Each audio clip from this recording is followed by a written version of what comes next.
সভাত উপস্থিত মোৰ শ্ৰদ্ধা শিক্ষাগুৰুসকল, দাদা বাইদেউসকল, ভণ্টি ভাইটিসকল, সহপাঠীসকল আৰু মোৰ মৰমৰ ভণ্টি ভাইটিসকল, আজি মই জৈৱ বৈচিত্ৰ্যৰ বিষয়ে দুই এষাৰমান ক'বলৈ ওলাইছোঁ।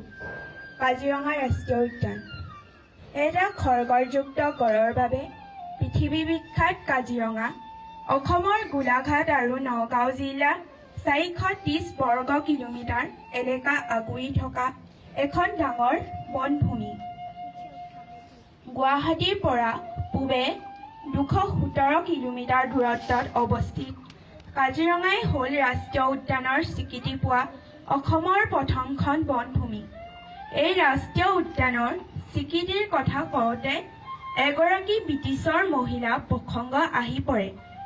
19,000 চনৰ প্ৰথমৰ পৰাই ইংৰাজসকলে অসমত চাহ বাগান খোলাৰ কাম আৰম্ভ কৰিবলৈ লয়।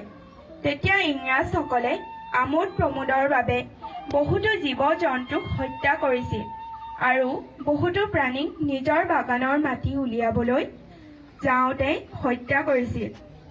1903 চনত ইংৰাজসকলেও জানিব পাৰে যে অসমৰ কাজিৰঙা নামৰ ঠাইত 3টা নখ আৰু এটা শিং থকা এটা জন্তু আছে।